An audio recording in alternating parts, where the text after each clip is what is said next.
Hello, my name is Kennedy Butler, and I'd like to welcome you to episode 4 of the Filled and Fueled podcast.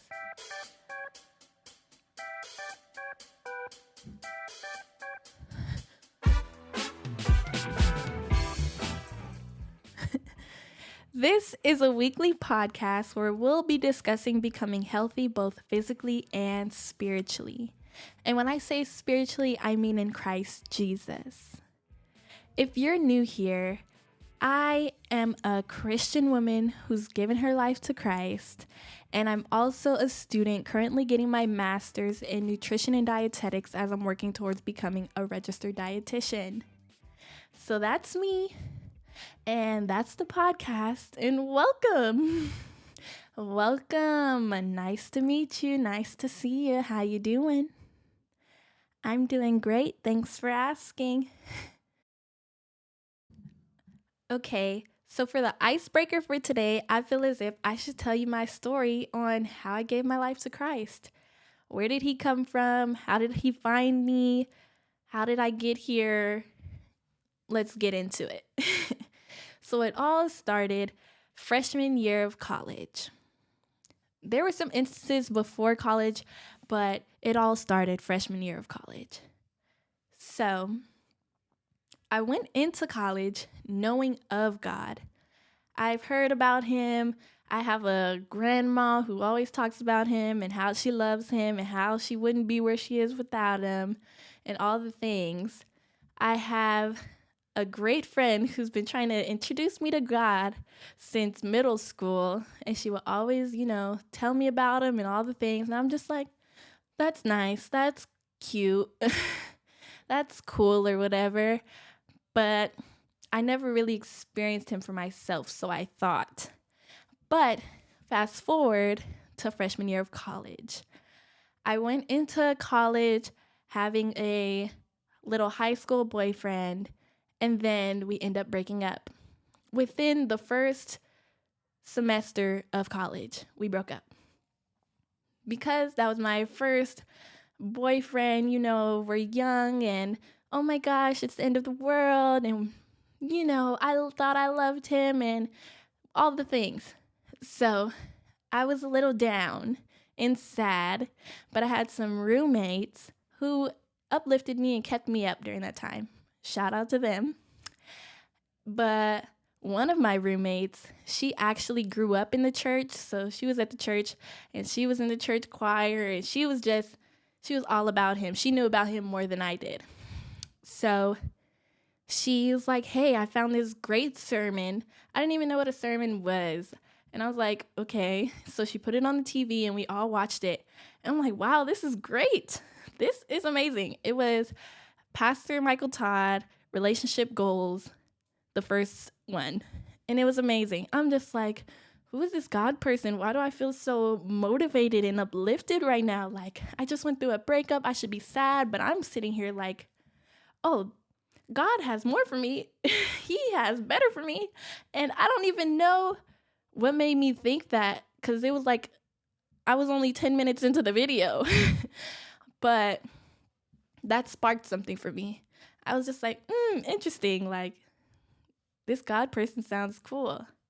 And then the same roommate, because she grew up in the church, she wanted to find a church home in our college, around our college.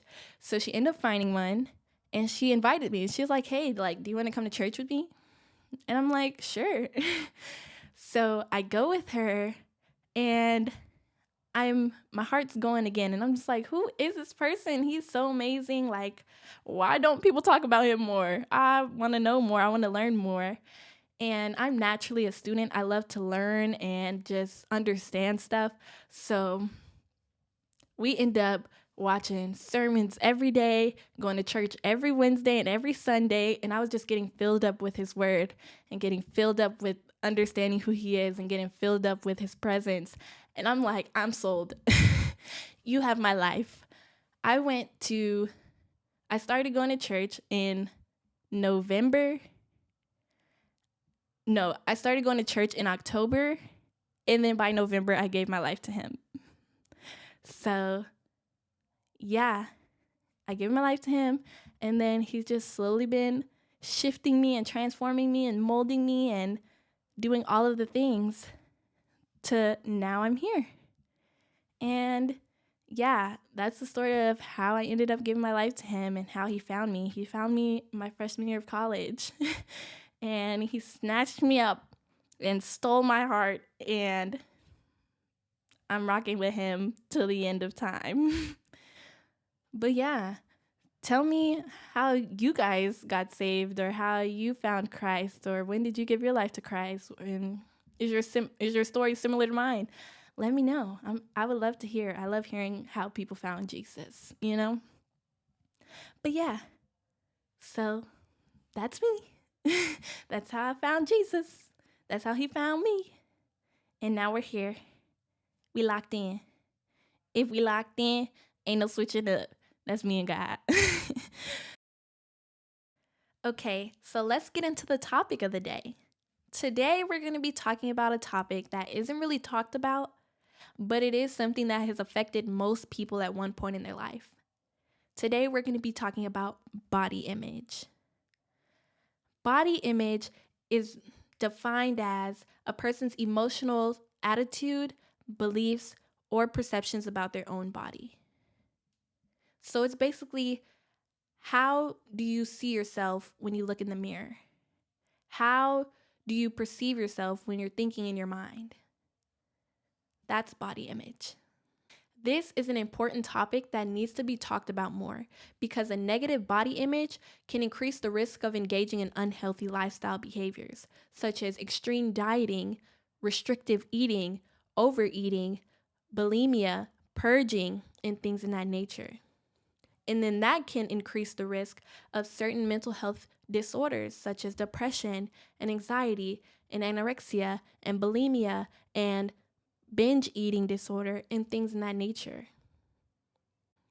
Studies have reported that 20 to 40% of women are dissatisfied with their bodies, and 10 to 30% of men show body dissatisfaction. That's a high number when you think about it. So, where does a negative body image develop from? Well, it can come from a lot of things. Family members, friends, peers, media on TV, social pressures, being bullied when you were a child, social media. Imagine you're 10 years old and all your family does is talk about your body. Oh, you're gaining weight. Oh, you're too big. Oh, you're too skinny. Oh, you're this. Oh, you're that. Or you have a friend group where everyone's slim and you're the thicker one, and that makes you feel uncomfortable, and now you're comparing yourself to others. Or you're simply just scrolling on social media and you see all these people with these quote unquote perfect bodies. That's where a negative body image can come from. That's where you're now comparing yourself to others and you're now no longer satisfied with where you're at. You're no longer satisfied with what you have, your body. You're no longer satisfied with it because of all of these standards that people are putting out and all of the comments that you're receiving from family. But we're not listening to that anymore. Okay? Research has shown that social media use and exposure, particularly high visual and appearance-focused content, has shown a relationship with a poor body image. So scrolling down social media and scrolling down TikTok and scrolling down Instagram, and you're seeing these people with these perfect, filtered BBL bodies. Or you're seeing these men with the muscles that they can't even move their neck.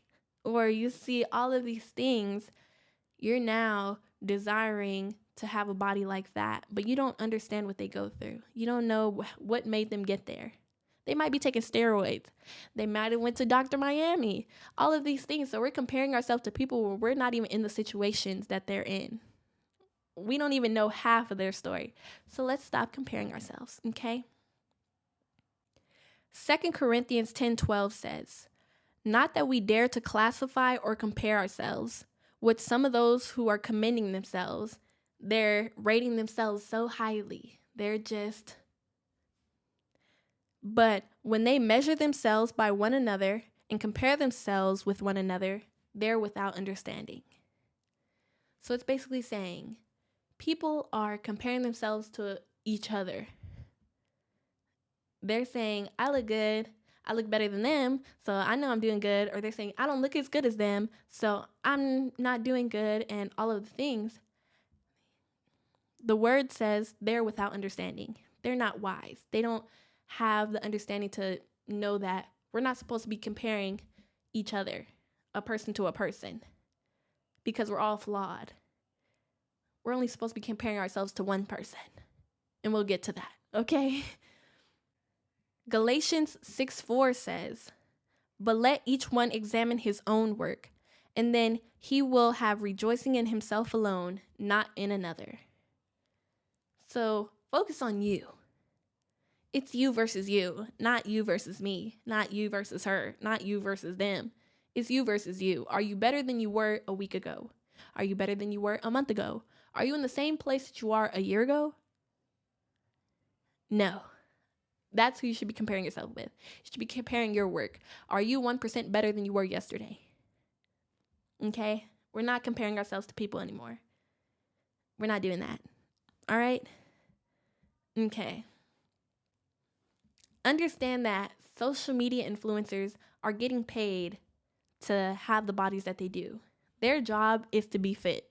Their job is to have the best cut body so that they can promote people to either buy some supplements or buy some waistbands or buy some this and buy some that.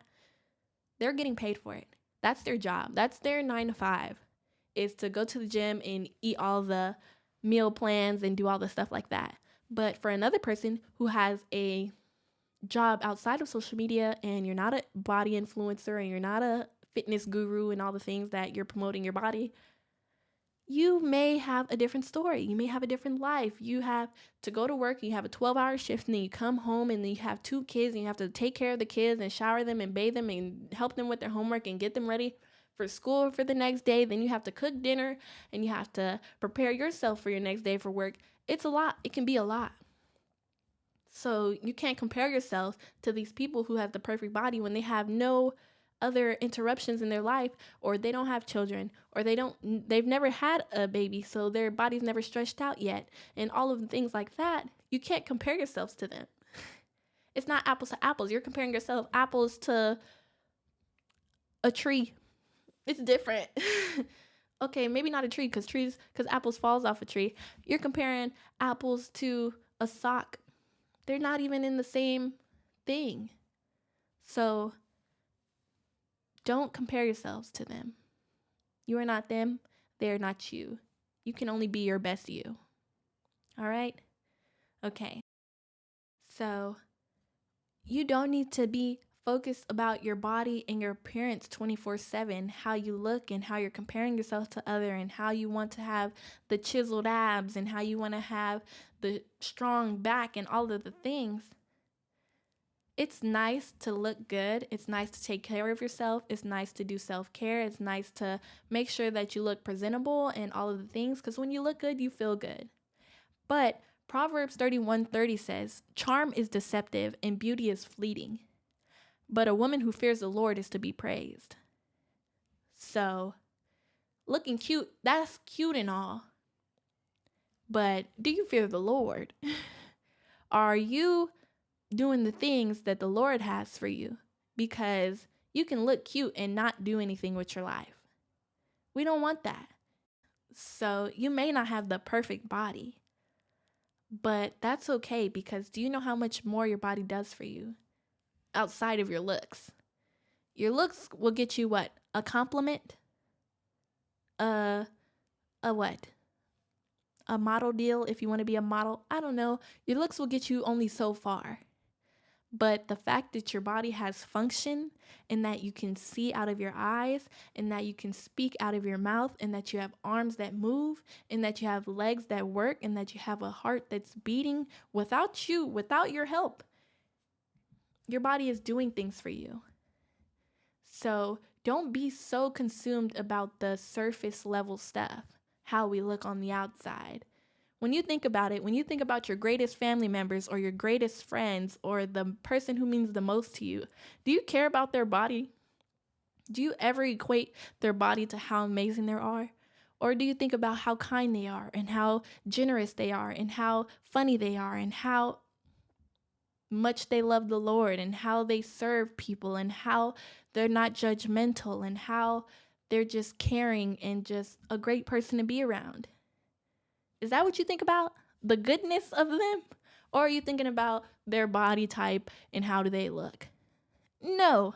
So why when it comes to us, we're thinking about our body and how it looks and if we're worthy enough, if we're good enough? No. No, ma'am, no, sir. We're focusing on our qualities. Okay?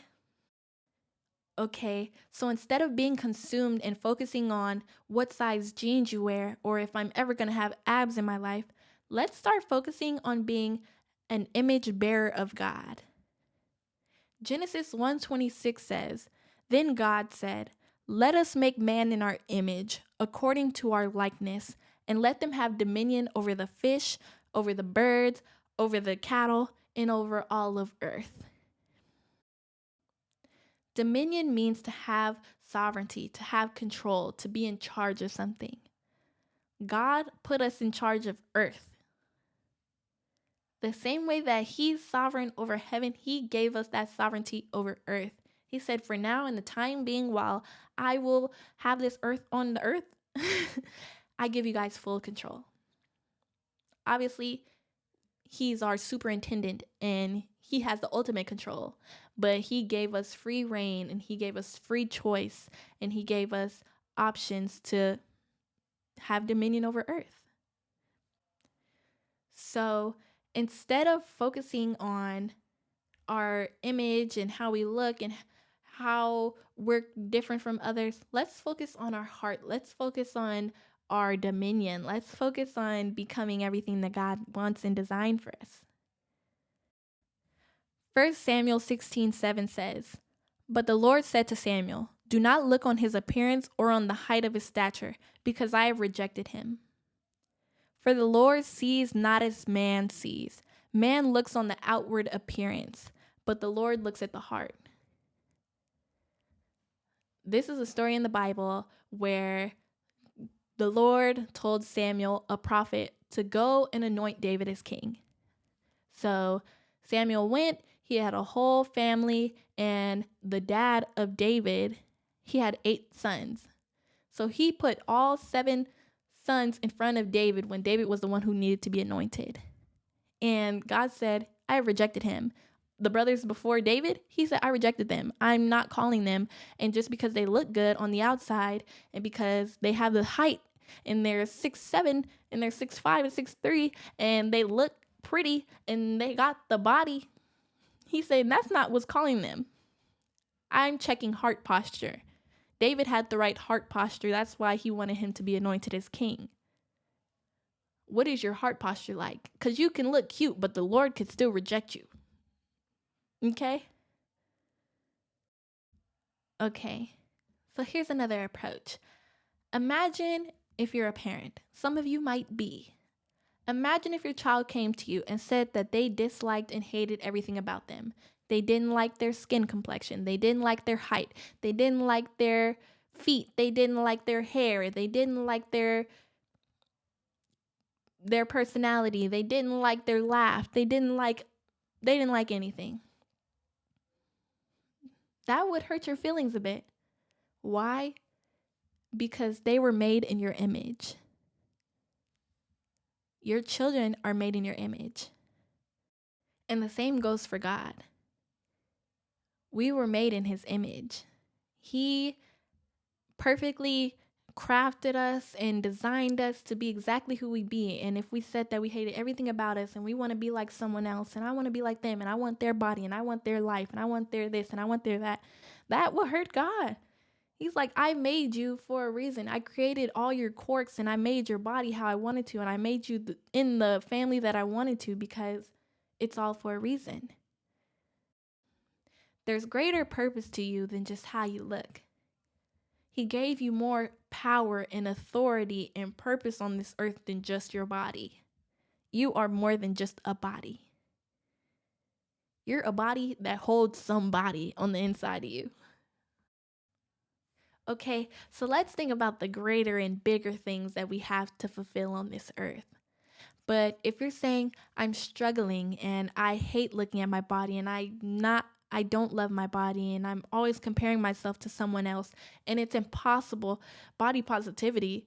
You think I'm going to be positive about this body? Never. If you think it's impossible, let's just try to find body neutrality. Body neutrality is a shift in perspective from body hatred and disgust and dislike to appreciating and respecting the things that it can do for you. So, until you're able to actually love the body that you're in with all the flaws and everything about you, let's just appreciate the things that it can do for you. It can wake you up and make you a nice meal for the day. It can take you to work so that you can pay your bills on time. It can play with your kids and do the things outside that your kids loves. It can take your dog on a walk. It can breathe on its own. It has full function. It has all of the things. Let's just start appreciating those things when it's difficult to look at your body and appreciate it. And it's difficult to look at your body and enjoy it and like it. Okay? And getting to that neutral state will help you stray away from body hatred. Yes, it may not be your favorite, but I'm just neutral about it. Like, it is what it is. I am where I am. I'm here right now, and there's nothing I can do about it but take small and progressive steps every day. But until I get to where I am, I'm just going to appreciate where I'm at. And I'm going to honor and respect my body and believe that it deserves to be taken care of. And then once you start to have that mind belief and you start to believe that actually I do deserve to be taken care of, you'll start taking the actual steps to get you to your body that you desire and that you want and that you can have if you just put in the work. Okay? Currently, I am the heaviest that I've ever been in my life, but I'm also the healthiest that I've ever been in my life. When I was at my skinniest and my smallest weight, I was eating one meal a day. I was doing excessive cardio. I was eating Pop-Tarts, cookies, donuts, Twinkies, cake, anything that you could think of, the snacks, I was there. I was eating mostly snacks and no whole foods and nutritious foods. But now I'm cooking meals that has whole foods and fruits and vegetables and whole grains, and I'm drinking a whole bunch of water, and I'm exercising, and I'm not overdoing it, and I'm not doing excessive cardio so I can get skinny and this and that and look a certain type of way. I'm just honoring my body where I'm at. And yeah. So being at a certain weight doesn't make you healthy, because when I was my skinniest, someone might say, "Oh, she's so healthy and this and that and that." But in reality, I was living off of Takis and Arizonas. That was my daily meal, my daily snack. A bag of hot Cheeto chips and a 30, 40 ounce cup of Arizona juice, fruit punch flavored. But yeah, so just love your body where you are. And if you desire a change, just take the small steps that can get you to where you want to go. Okay? All right. So if you're struggling with body image and you just can't fathom that you are where you are and how did I get here and I don't look like them, number one, don't compare yourself to others. We're not going to be comparing ourselves to others. We're just going to compare ourselves to ourselves. Have I made a step towards becoming better? Am I doing the things to become better? I don't need to go work out 7 days a week and only eat rice, broccoli, and chicken. Those people are bodybuilders. You're comparing yourself to a bodybuilder's body. You're not a bodybuilder. Why would you want to be there? We want to be at your healthiest body, okay? So stop comparing. And if you do want to compare yourself to someone, compare yourself to the Lord. 1 Corinthians 11:1 says, "Be imitators of me, just as I imitate Christ." We're here to imitate Christ. We were made in his image, and we were made to imitate him. Do all of the things that he does. You don't see him comparing himself to Paul, and you don't see him comparing himself to Peter, and you don't see him comparing himself to all the people. He's just comparing himself to him and the Lord. That's it. That's who we're comparing ourselves to. Number 3, if you don't believe that you can think positive thoughts about your body, let's just aim to get to body neutrality. I don't love it, but I don't hate it either. What I am is thankful for all it can do for me. Okay? Number 4, be self-compassionate. Be kind to yourself as you're on this journey. Our bodies are going to fluctuate. You're going to have children. You're going to have a stressful job. You're going to have a stressful career. You're going to have a lot going on. So sometimes your body will fluctuate. Sometimes you might be so stressed out you don't eat, so you lose a lot of weight. There's going to be changes and ebbs and flows to this life. So just be neutral. Wherever I am, my body is still deserving to have a great life. My body is still deserving to fulfill the works of God. My body is still honorable.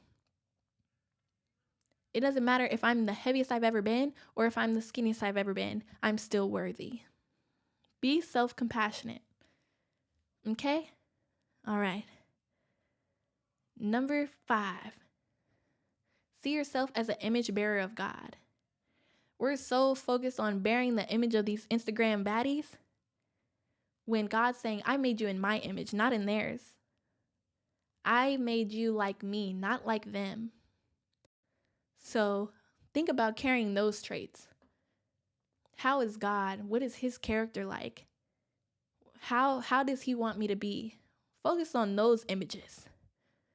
And you'll have a better life and you'll be a better person. You wouldn't be so focused on the outward appearance because we're all going to get old. And our body is going to wrinkle and things going to drop and this is going to do what it do. But being with God and being a kind person will never change. And lastly, strive every day to reflect the character and nature of God. God is joy, peace, love, kindness, patience, goodness, gentleness, faithfulness, and self-control. Be an image bearer of that. Okay? Yes, it's nice to have a nice body, but it's better to have a body that is a vessel for the Holy Spirit, that is a vessel for God, that he's actually allowed to use you because you let him and you're not so focused on, oh my gosh, how do I look? All right? So I'm going to let you sit with that. Understand that you're more worthy than your body, just as you are. If you were to never change, you're still worthy. Okay? Let's do the work of the Lord. Okay? All right. So that's it for the day. Thank you for listening. And I'll see you next week. Bye.